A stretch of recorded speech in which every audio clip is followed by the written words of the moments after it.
The last Draconian bioship died at exactly 14:32 Earth time on a Tuesday afternoon.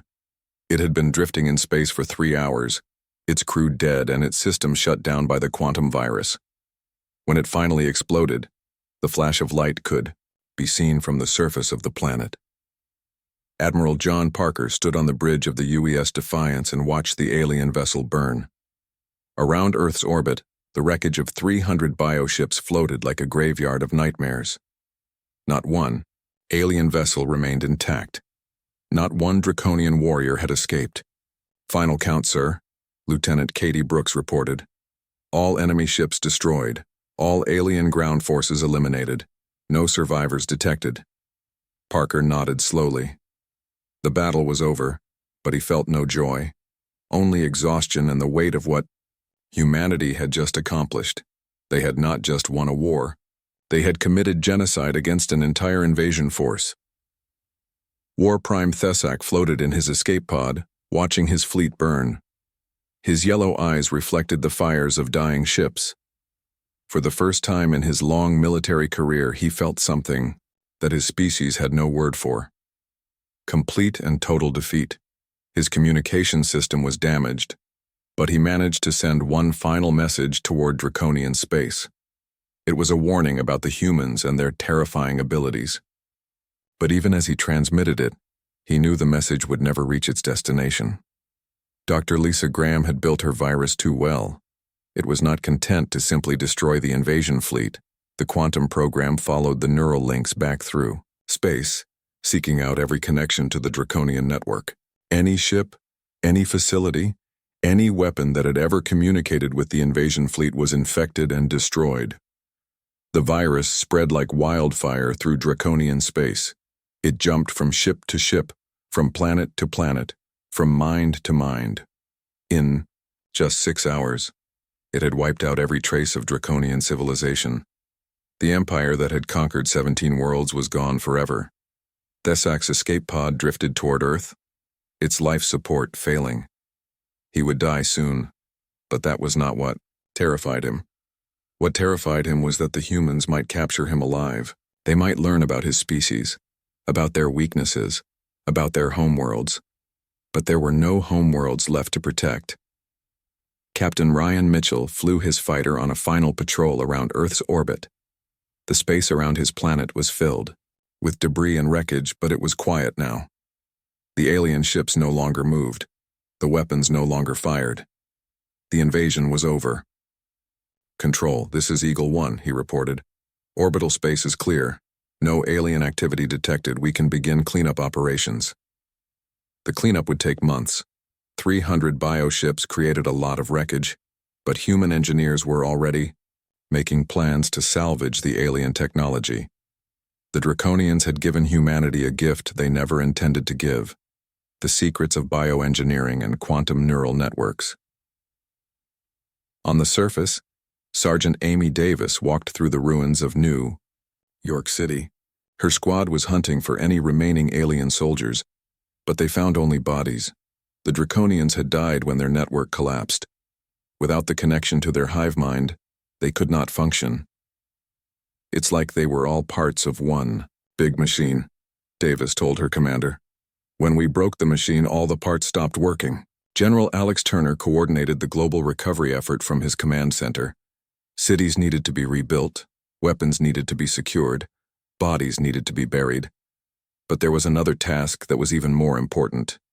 "We need to make sure this never happens again," he told his staff. "The galaxy is full of species like the Draconians, species that see us as weak because we're young. We need to be ready for them." Dr. Graham worked in her laboratory, studying the alien technology they had captured. The bioships were marvels of engineering. Their weapons were more advanced than anything humans had ever built. Their computers could think and feel like living beings. "We can learn so much from this," she told her assistant, Pete Wilson. Bioengineering, quantum communications, neural networking. This technology could advance human civilization by centuries. But she was careful to build safeguards into everything she studied. The quantum virus had taught her how dangerous connected systems could be. Any technology that could link minds together could also be used to control them. Captain Sue Rodriguez surfaced her submarine in the Pacific Ocean and looked up at the clear blue sky. For weeks, it had been filled with fire and smoke and alien ships. Now it was peaceful again. Birds flew overhead. Clouds drifted slowly in the wind. "Hard to believe it's over," her first officer said. "It's not over," Rodriguez replied. "This was just the beginning. The Draconians found us, which means other species know we're here too. We need to be ready for the next invasion, President." Helen Carter addressed the world from the steps of the rebuilt White House. Behind her, construction crews worked to repair the damage from alien weapons. But the building would be stronger when they finished. Everything would be stronger. "We have learned something important about ourselves," she told the billions of people watching. "We are not weak because we are young. We are strong because we are young. We adapt, we learn, we grow, and we never ever give up." 3 months later, Admiral Parker stood on the bridge of humanity's first bioengineered warship. The UES Vengeance was built from Draconian technology but improved with human innovations.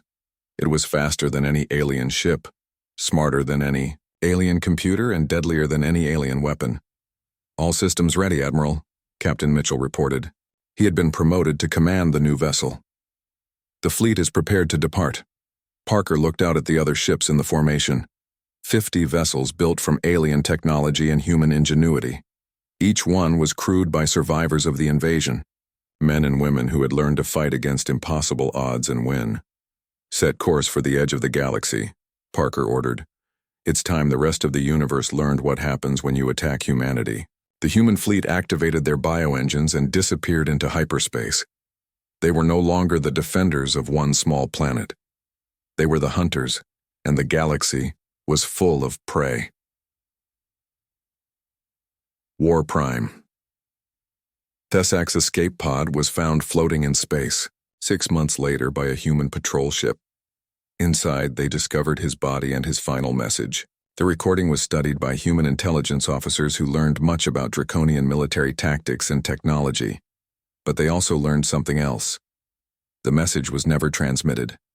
The quantum virus had destroyed the communication array before Thessak could warn his people.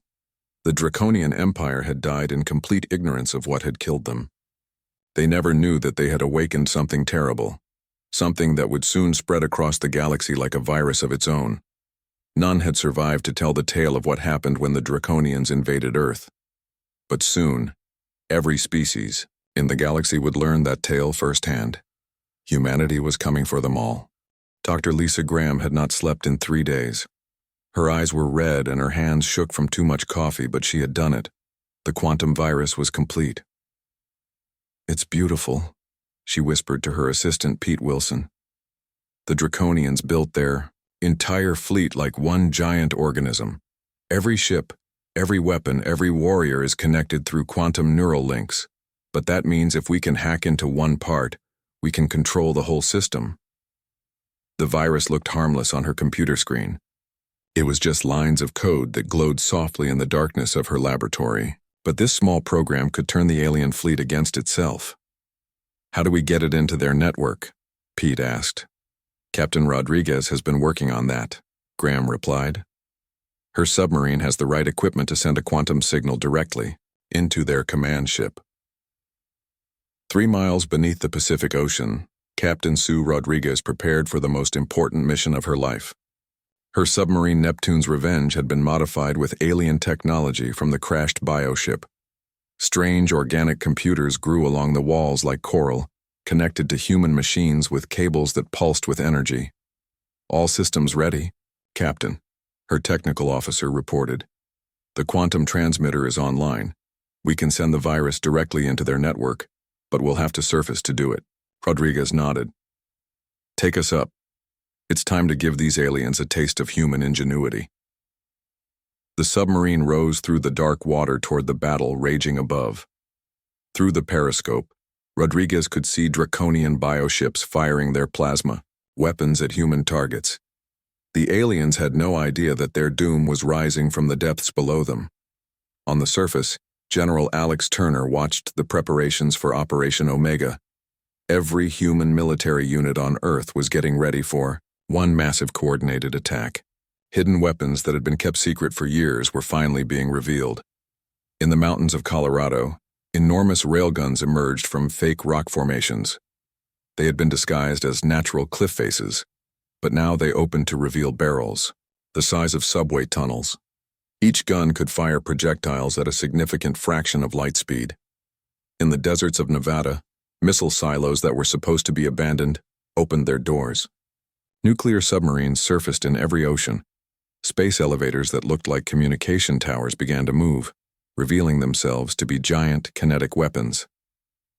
The entire planet has been one big trap, Turner explained to his staff. We've been preparing for this kind of invasion for 50 years. Every major construction project, every mining operation, every space program has had a dual purpose. Earth is not just a world, it's a fortress. War Prime Thesak watched these developments with growing alarm. His intelligence had been completely wrong. The humans had not been caught by surprise. They had been waiting. How is this possible, he demanded of his officers. Our scouts reported a primitive species with no significant military installations. They hid everything, War Prime, his tactical advisor replied. Their cities are camouflaged weapon platforms. Their civilians are trained soldiers. Their entire planet is a military base disguised as a peaceful world.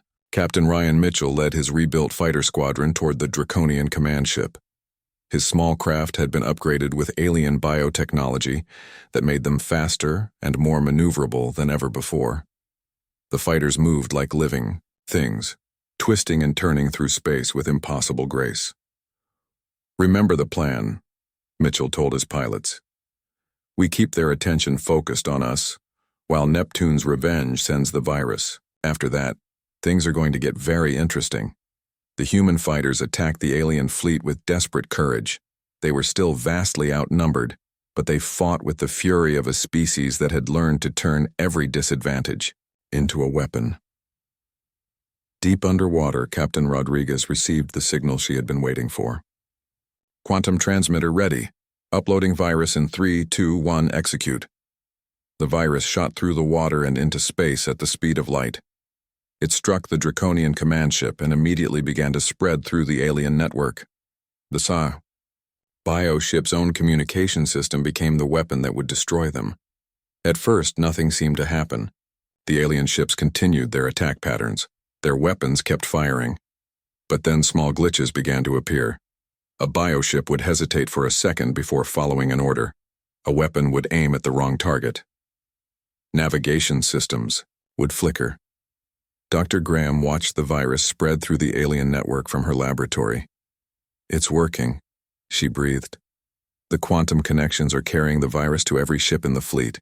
In 10 minutes, we'll have complete control of their entire network. The Draconians began to notice something was wrong. Bioships started to fire at each other instead of at human targets. Navigation systems sent ships crashing into asteroids. Weapons systems shut down without warning. War Prime Thesak realized what was happening just as his own command ship began to turn against him. The walls started to close in. The air became thick and poisonous. His own vessel was trying to kill him. Abandon ship, he ordered his crew. The humans have turned our technology against us. But there was nowhere to run. Every Draconian ship was infected with the virus. Every bioweapon was turning on its masters. The fleet that had conquered 17 worlds was destroying itself. On Earth, General Turner gave the order that humanity had been waiting for. All units, commence Operation Omega. Take back our planet. The hidden weapons revealed themselves, all at once. Railguns fired projectiles that punched through bioship hulls like paper. Kinetic weapons launched from space elevators struck alien vessels with the force of meteors. Nuclear missiles rose from disguised silos and detonated among the alien fleet. But the most devastating weapon was the virus itself. Draconian bioships turned their own weapons on each other. They rammed into their neighbors and fired at their own forces. The aliens' greatest strength had become their greatest weakness. Sergeant Amy Davis led her squad through the streets of New York, hunting down the last alien soldiers. The Draconians were cut off from their ships and confused by the chaos above. They fought like trapped animals, dangerous but doomed. Their network is down, Davis reported to her command center. The aliens are fighting as individuals now, and they don't know how to do it. They've been part of a hive mind for so long that they can't think for themselves. In space, Admiral Parker watched the alien fleet tear itself apart. Bioships exploded in silent flowers of fire. Others drifted away from Earth, their crews dead and their systems shut down. The invasion force that had seemed so unstoppable was collapsing like a house of cards. War Prime. Thesak managed to escape his dying command ship in a small pod. He watched in horror as his fleet destroyed itself. 300 bioships, the pride of the Draconian Empire, were dying before his eyes. But his horror turned to terror when he realized something worse. The virus was not just destroying the fleet. It was learning, it was adapting, and it was preparing to follow the quantum links back to the Draconian homeworlds. The humans had not just defeated the invasion. They had created a weapon that could destroy the entire Draconian Empire. 3 weeks into the invasion, Earth looked like a wounded animal. Cities burned in the distance. Smoke rose from 100 battlefields. But the planet was still fighting, and that puzzled War Prime Thesak more than anything else. Colonel Jake. Murphy crouched in the ruins of what used to be a shopping mall. His team of 12 soldiers waited for his signal.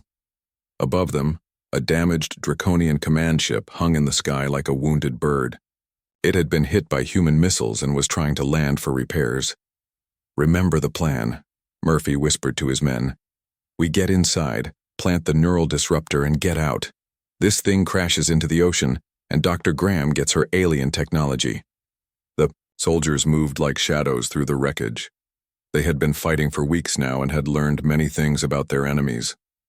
Draconians were strong and well-armed, but they did not expect attacks from below. They always looked up or forward, never down. Murphy's team reached the bioship as it touched the ground. The living hull was warm to the touch and pulsed with a slow heartbeat. Strange openings appeared in the surface like pores in skin. The humans slipped inside.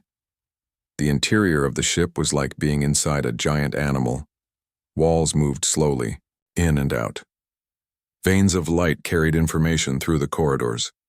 The air was thick and humid, filled with alien scents that made the humans want to gag. "Stay together," Murphy ordered. "Find the neural center. It should be at the heart of this thing." They moved deeper into the ship, following the pulsing lights. Alien crew members rushed past them, focused on repairing damage. The Draconians were 7 feet tall but moved in a strange, stiff way. They did not seem to notice the small humans in the shadows. Dr. Lisa Graham waited in her underground laboratory. She had been working without sleep for days, studying every piece of alien technology she could find. The neural disruptor was her greatest creation. It was designed to scramble the bioship's nervous system and make it crash. But she had discovered something even more important. The Draconians were not just connected to their ships. They were connected to each other. Every alien warrior, every bioship, every weapon was part of one giant network. If she could find a way to hack into that network, she could turn their greatest strength into their greatest weakness. "The quantum signatures are incredible," she told her assistant. "It's like their entire species shares one mind. But that also means they're vulnerable to the right kind of attack." Captain Sue Rodriguez commanded the human submarine Neptune's Revenge. She had been hiding beneath the Pacific Ocean for 2 weeks, waiting for the right moment to strike. Her ship carried the most advanced computer systems in the human fleet. If anyone could hack into the alien network, it was her. "Bring us to periscope depth," she ordered. "I want to see what's happening up there." The submarine rose through the dark water. Through the periscope, Rodriguez could see the burning sky above. Draconian ships moved in formation, their biohulls glowing with energy. But she also saw something else. The ships moved in perfect coordination, like dancers following the same music. They're not just ships, she realized. They're body parts of something bigger. On the surface, the war had changed into something the Draconians never expected. Human armies did not fight like the aliens thought they would. Instead of big battles with clear winners and losers, Humans fought everywhere at once. In the ruins of London, Corporal Linda Shaw held a position that should have been impossible to defend. Her squad of 8 soldiers faced 200 Draconian warriors. The aliens had better weapons and armor, but they had to come through a narrow street to reach the human position. "Wait for my signal," Shaw told her men. "Let them get close." The aliens advanced in a straight line, their energy weapons ready. They expected the humans to run or surrender. Instead, Shaw's squad opened fire from windows, rooftops, and hidden positions. The street became a killing ground. The Draconians fell back, confused. They were used to enemies who fought in the open. These humans attacked from everywhere and nowhere. When the aliens tried to circle around, they found more humans waiting. When they called for air support, human missiles shot down their ships. Children helped carry messages between resistance groups. Old people built weapons in hidden workshops. Scientists worked day and night to create new ways to fight. The entire planet had become one giant military base. This was something the Draconians had never seen before. On other worlds, they fought armies. On Earth, they fought a species. War Prime. Thesic stood in his command chamber, studying battle reports that made no sense. His forces were winning individual battles but losing the war. Every day, humans found new ways to fight. Every week, they grew stronger instead of weaker. "They adapt too quickly," his tactical officer reported. "We destroy their weapons, and they build better ones. We kill their leaders and new ones appear. We take their cities and they fight from the ruins." Thesac's yellow eyes glowed with frustration. "How is this possible? They are a young species. They should be weak." Perhaps War Prime, their youth, is their strength. They do not follow old patterns, they create new ones. In space, Colonel Murphy's team reached the heart of the bioship. The neural center was a massive cluster of living tissue that pulsed with electric energy. It looked like a giant brain wrapped in veins and arteries. "Plant the disruptor here," Murphy ordered, "and set the timer for 5 minutes. We need to be far away when this thing goes off." The team placed the device and ran for the exit. Behind them, the neural disruptor began to work. It sent out waves of electromagnetic energy that scrambled the ship's nervous system. The bioship convulsed and screamed. Alarms sounded throughout the vessel. The Draconian crew tried to regain control, but it was too late. The ship's brain was shutting down. Without guidance, the massive vessel began to fall toward the ocean. Murphy's team escaped just as the bioship crashed into the Pacific. The impact sent waves across the water and shook the ocean floor. But more importantly, it gave Dr. Graham the intact alien technology she needed. "We've got it," she reported to Admiral Parker. "A complete bioship nervous system. Give me 48 hours, and I'll have a way to hack into their entire network." For the first time since the invasion began, War Prime Thesic felt something he had never experienced before. Fear. These humans were not behaving like a conquered species. They were behaving like a species that intended to win. The tide of battle was about to turn. The first plasma bolt lit up space like a green sun. It came from the lead Draconian bioship and struck the UES Defiance with enough force to vaporize a mountain. The human ship's shields flared bright blue and held, but just barely. "Return fire," Admiral Parker shouted over the alarms. "All batteries target their lead ship." The Defiance's main guns thundered back. Streams of high-energy particles lanced across space and struck the alien vessel. The bioship's living hull absorbed most of the damage, but dark fluid leaked from several wounds. Around Earth's orbit, the battle exploded into chaos. 300 Draconian ships opened fire at once. Their weapons were not like human technology. Instead of metal projectiles or laser beams, they fired living plasma that moved like angry serpents through space. Captain Ryan Mitchell led his fighter squadron between the massive alien vessels. His small ship twisted and rolled to avoid the deadly fire. The bioships were huge, but they had blind spots where their organic sensors could not see.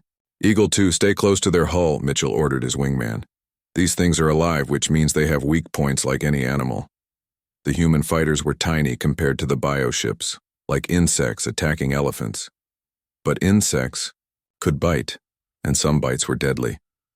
Mitchell's squadron launched their missiles at what looked like nerve clusters on the alien hulls.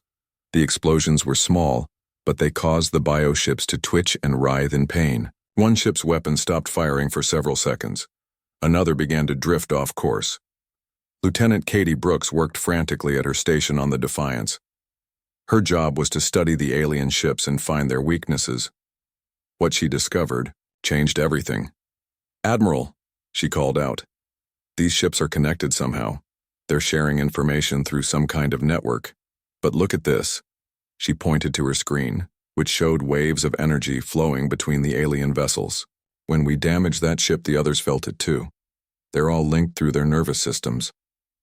Dr. Lisa Graham received the data in her laboratory 3 decks below. Her mind raced as she studied the alien biosignatures. The Draconians had made their ships into one giant organism. It was brilliant, but it also created a weakness. "Pete," she called to her assistant engineer, "I need you to modify our torpedo warheads. If these things have nervous systems, we can disrupt them with electromagnetic pulses." Pete Wilson was young but skilled. He understood immediately. "Like giving them a seizure?" "Exactly, but we need to find the right frequency. Too low and it won't work. Too high, and we'll just make them angry." On Earth's surface, the second wave of the attack had begun. Draconian drop pods fell from the sky like burning meteors. They crashed into cities, forests, and oceans. Each pod split open to release a squad of alien warriors. Major Dan Collins watched the first aliens emerge in Central Park. They were 7 feet tall with thick scales that gleamed like armor. Their eyes glowed yellow, and their clawed hands carried weapons that hummed with energy. "Open fire!" Collins shouted to his soldiers. The human weapons cracked and roared. Bullets struck the alien scales and bounced off. The Draconians barely noticed. They raised their energy weapons and fired back. The first alien beam cut through a concrete barrier like it was paper. The second turned a car into molten metal. The third missed Collins by inches and left a crater in the ground. But humans had been fighting wars for thousands of years. They knew how to adapt quickly. Sergeant Amy Davis led her squad through the subway tunnels beneath the city. They emerged behind the aliens and attacked from an unexpected direction. "Aim for their joints," Davis ordered. "The scales are thinner. There." Her soldiers fired at the spaces between the alien armor. Some shots found their mark. Dark blood began to flow from several wounds. The Draconians spun around in surprise. They were not used to prey that fought back so cleverly. Across the globe, similar battles erupted. In London, civilians threw homemade explosives from rooftops. In Tokyo, soldiers used the narrow streets to trap alien squads. In Sydney, police officers discovered that fire made the aliens retreat. The Draconians had expected to face armies, lined up in neat formations. Instead, they found a planet full of fighters who refused to follow any rules. Humans attacked from sewers, from buildings, from underground tunnels. They used everything as weapons: cars, chemicals, even kitchen knives. War Prime Thesek watched the battle reports with growing anger. His warriors were winning, but slowly. Much too slowly. Previous conquests had been completed in days. This primitive world was taking weeks. "Why do they continue to resist?" he demanded of his officers. "They must see that defeat is certain." His tactical advisor studied the human battle patterns. "War Prime, these beings do not fight like other species. They seem to have no central command structure. When we destroy their leaders, new ones appear. When we capture their weapons, they build new ones." Thesek's yellow eyes narrowed. "They are like a disease. Cut off one part and 2 more grow back." Back in space, the human fleet continued its desperate fight. They had lost 12 ships, but the aliens had lost 3. Against impossible odds, humanity was holding its ground. Dr. Graham's modified torpedoes were ready. She had found the frequency that disrupted the alien nervous systems. The first test shot struck a damaged bioship. The vessel convulsed violently and went dark. "It works," she reported to Admiral Parker. "But we need to hit their network hub, the ship that controls the others." Parker studied the battle display. In the center of the alien formation sat the largest bioship. It pulsed with energy and, seemed to coordinate the others. That's our target, he decided. All ships concentrate fire on the command vessel. We're going to cut off the head of this snake. The remaining human ships formed up for a final assault. They were outnumbered and outgunned, but they had something the aliens did not understand. They had the desperate courage of a species fighting for its home. Captain Mitchell's fighters led the attack, darting between the bioships like angry wasps. Behind them came the human fleet, all weapons blazing. The Draconians moved to intercept, but they were learning that humans could be very hard to predict. The battle for Earth was far from over. But for the first time since the invasion began, the Draconians were starting to doubt their easy victory. The space around Earth had been quiet for 3 billion years. Stars twinkled in the endless black, and planets moved in their ancient dance around the sun. Nothing had ever disturbed this peaceful corner of the galaxy. Until today. A crack appeared, in space itself. It started small, like a thin line drawn across the darkness. Then it grew wider and wider until it became a massive tear in reality. Through this opening came something that should not exist. The first ship emerged like a living nightmare. It was not made of metal or plastic like human ships. Instead, it pulsed with dark veins that carried strange energy through its hull. The ship breathed. Its surface moved up and down like the chest of a sleeping giant. Spikes and tentacles grew from its sides, reaching out to taste the vacuum of space. More ships followed. 10 became 20.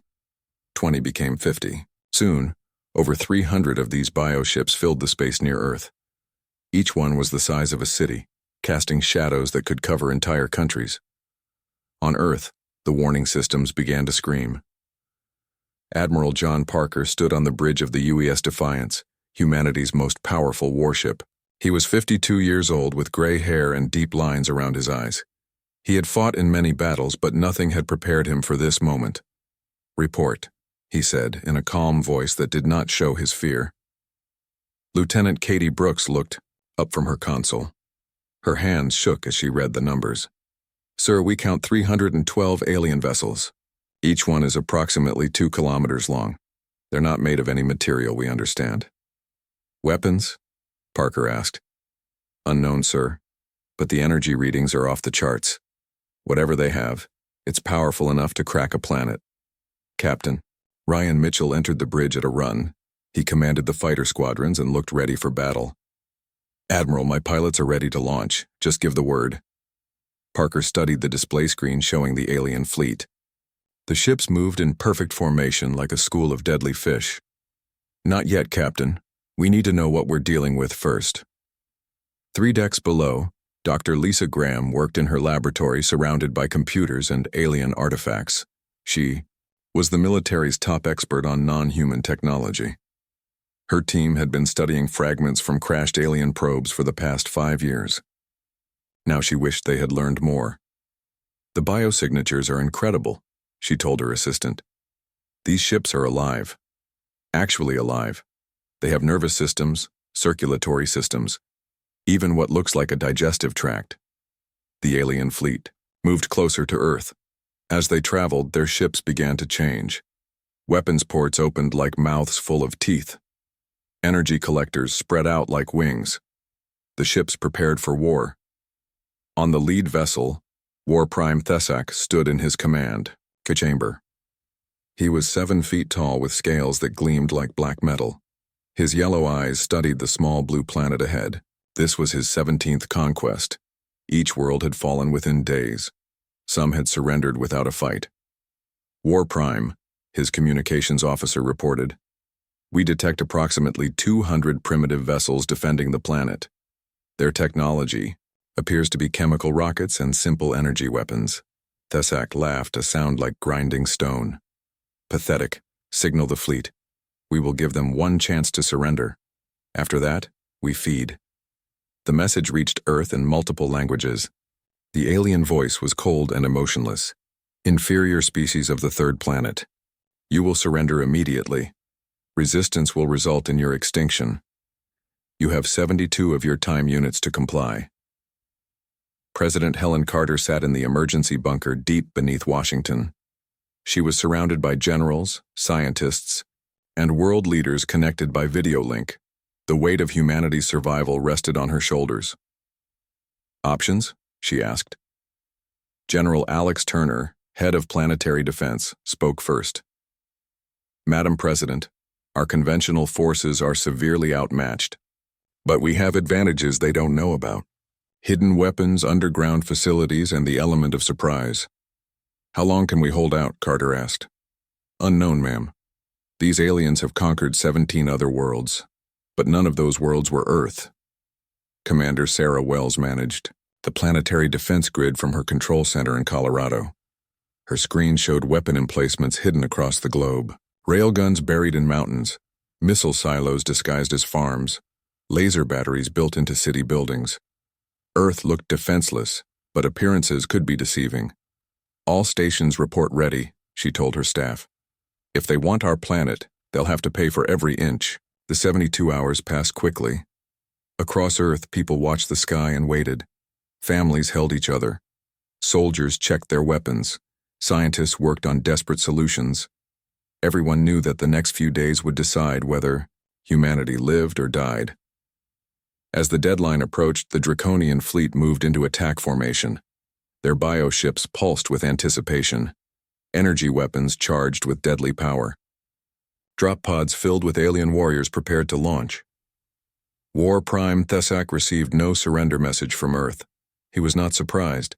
Young species often chose death over submission. It made no difference to him. "Begin the assault," he commanded. The first wave of Draconian ships accelerated toward Earth. Their weapons ports glowed with building energy. The invasion had begun, but deep in space, human listening posts recorded everything. Admiral Parker watched the alien approach and smiled, grimly. The Draconians expected an easy victory over a primitive species. They had no idea what humanity was capable of when fighting for survival. "All ships," Parker broadcast to his fleet. "Remember what we're fighting for: our families, our world, our future. They think we're weak because we're young. Let's show them what young means. It means we adapt. It means we learn. It means we never give up." The human fleet moved to intercept the aliens. They were outnumbered 3-1, but they had something the Draconians did not expect. They had the fury of a species with everything to lose and nothing left to fear. The battle for Earth was about to begin.